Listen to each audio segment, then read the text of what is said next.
আগামী 12 জুলাই মুখ্যমন্ত্রী ডাক্তার মানিক সাহার হাত ধরে আগরতলা সিভিল হাসপাতালের উদ্বোধন হচ্ছে। আজ আগরতলা টাউন হলে ডক্টর শ্যামাপ্রসাদ মুখার্জির জন্মজয়ন্তী উপলক্ষে আয়োজিত এক কর্মসূচিতে বক্তব্য রাখতে গিয়ে কথা জানান মেয়র দীপক মজুমদার। তিনি জানান, আগামী প্রজন্মের ছেলেমেয়েরা মনীষীদের সম্পর্কে যাতে জানতে পারেন তার জন্যই এই সিভিল হাসপাতালের নামকরণ হবে ডক্টর শ্যামাপ্রসাদ মুখার্জির নামে। মেয়র জানান, উত্তর পূর্বাঞ্চলের প্রথম ক্যাশলেস এবং কর্পোরেট ধাঁচে হবে এই সিভিল হাসপাতালটি। থাকবে সব ধরনের আধুনিক ব্যবস্থাপনা। রাজ্য সরকার এই সিভিল হাসপাতালের জন্য প্রয়োজনীয় চিকিৎসক ও স্বাস্থ্যকর্মী নিয়োগ করেছে বলে জানান তিনি।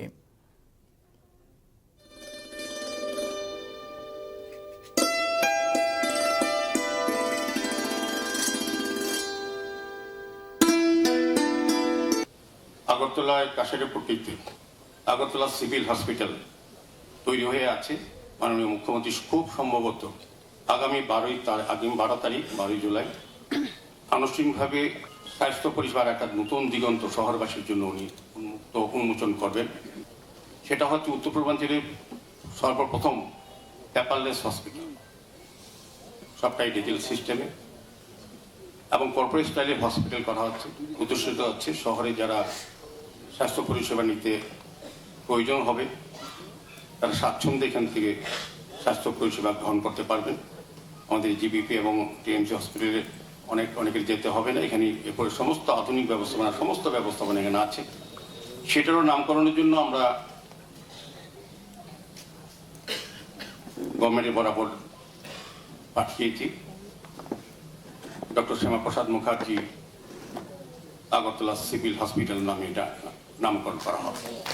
যারা রাজ্যের জন্য কাজ করেছেন, যারা দেশের জন্য সমাজের জন্য কাজ করেছেন, তাদেরকে আমরা রাস্তার নামকরণ করব, তাদের হলের নাম দেব, যাতে বর্তমান এবং আগামী প্রজন্ম তাদের কথা স্মরণ করতে পারে, তাদেরকে মনে রাখতে পারে এবং তাদের ইতিহাস সম্বন্ধে জানতে পারে। সেই কারণে আমাদের পৌর নিগমের এই সিদ্ধান্ত। আমার আশা থাকবে রাজ্য সরকার, মাননীয় মুখ্যমন্ত্রী এখানে আছেন, উনি এটা সেভাবেই ব্যবস্থা গ্রহণ করার নির্দেশ দেবেন।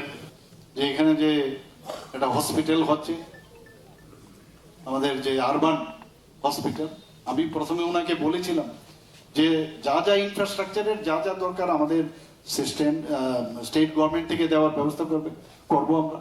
ডক্টর থেকে আরম্ভ করে আদার অ্যালাইড যারা আছেন তাদেরকেও আমরা দিচ্ছি, এখানে ওনারা পরিচালনা করবেন। এবং সময়ও চেয়েছে খুব সম্ভব 12 তারিখ সেটার ইনোগ্রেশন হচ্ছে। এবং ওনার নামেই যে ফাইলটা আসছে, আমার কাছে এখনো আসেনি, কিন্তু আমি পত্রপত্রিকায় দেখেছি অলরেডি, উনিও বলেছেন সেটা আসলে আমি সাথে সাথে সেটাকে আমি অনুমোদন দিয়ে দেব।